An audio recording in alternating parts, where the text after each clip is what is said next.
देख, मैं राहुल गांधी पर विश्वास नहीं करता। कांग्रेस लूज होने का कारण है कि कांग्रेस और राहुल गांधी इंडियन कल्चर नहीं समझ पा रहे। नहीं, मोदी सरकार कैसे नहीं सुन रही है। 13-14 में से 9 मांग मांग माना था ना सरकार। 3-4 ऐसा मांग है जो भैया बोले हैं, अगर 3-4 मांग मान लिया जाए, मेरा देश दूसरे देश का गुलाम हो जाएगा। फिर मेरे बात सुनो, आय कितनी है यूपी पंजाब जो भी और सब भीख मांग रहे हैं क्या? और देश मेरी बात सुनो, किसान की बात कर रहा हूँ। संपन्न मेरी बात सुनो। हाँ, मेरा तो बहुत ज्यादा आए दो किसानों की भी। वो पत्थर मार रहे हैं या वो तोड़ा फोड़ी मचा रहे हैं, तो आंदोलन ये इस तरह का कोई आंदोलन होना नहीं चाहिए। आंदोलन एक शांति प्रिय तरीके से होना चाहिए। मोदी सरकार की अगर बात की जाए, कह रहे 400 पार, यकीन है इस बात? हो जाएगी इस बार 400 पार। सत्ता के खिलाफ बोलेंगे यार। राहुल गांधी कौन है? राहुल गांधी है कौन? राहुल गांधी है कौन? जो भी गलत कर रखा होगा सबको देना पड़ेगा वापस देश को। जानते हो आप उसे? अच्छा ये बताइए, राहुल गांधी के नेतृत्व पर कितना भरोसा? भारत जोड़ो न्याय यात्रा करे, उस पर कितना भरोसा? देख, मैं राहुल गांधी पर विश्वास नहीं करता। आपके हिसाब से ऐसा क्या है कि आप राहुल गांधी को नेतृत्व को ही बिल्कुल? कांग्रेस लूज होने का कारण है कि कांग्रेस और राहुल गांधी इंडियन कल्चर नहीं समझ पा रहे। इसका फायदा मोदी सरकार को हो रहा है। क्या मोदी जी समझ रहे हैं इंडियन कल्चर? वो तो कल्चर तो समझ रहे हैं, ये नहीं कह सकता वो कल्चर नहीं समझ रहे। नहीं, राजस्थान जाते हैं तो राजस्थान के अनुसार बोलते हैं। अब कहीं केरल जाते हैं तो केरल के अनुसार बोलते हैं। हमारे बीकानेर गए थे, वो अनुसार यानी राम राम से हमारे शब्द होता है।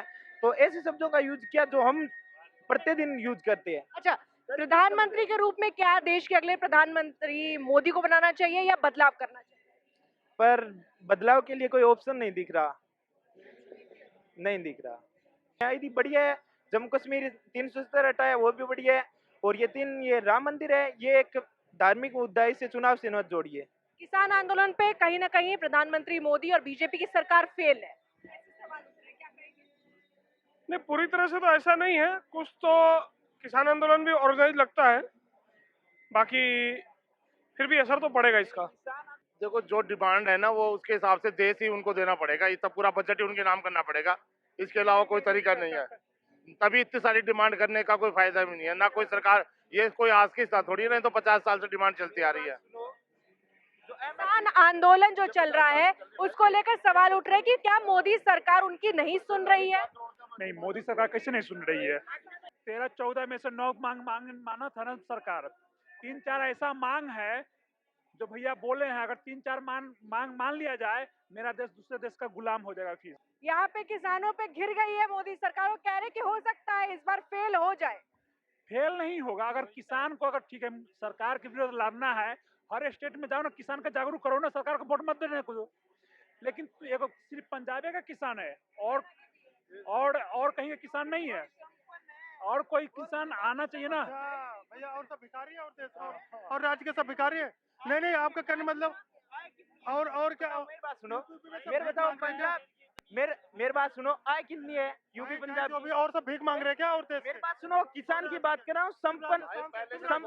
मेरी बात सुनो। हाँ, मेरा तो बहुत ज्यादा आए दो किसानों की भी। किसान में भाई 8,000 में सरसों बिक रही थी, अब 4,000 में मिल रही है। तो एक महीने यदि सरसों के भाव हो गए तो उसमें फायदा क्या हुआ?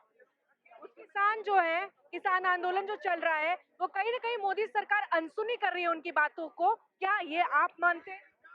देखिए, मैं ये कहूँगा जो किसान आंदोलन चल रहा है ना, उसे जिस तरह मैं देख रहा हूँ उसकी वीडियो में ना, वो पत्थर मार रहे हैं या वो तोड़ा फोड़ी मचा रहे हैं, तो आंदोलन ये इस तरह का कोई आंदोलन होना नहीं चाहिए। आंदोलन एक शांति प्रिय तरीके से होना चाहिए और सभी को अपनी बात रखने का अधिकार है, कोई भी हो, चाहे वो किसी पंजाब से हो चाहे कहीं से भी हो। लेकिन इस तरह का आंदोलन नहीं होना चाहिए कि तोड़ और ट्रैक्टर से उठा के फेंक उस सामानों को। तो मैं यही कहूँगा, आंदोलन करो शांति प्रिय तरीके से।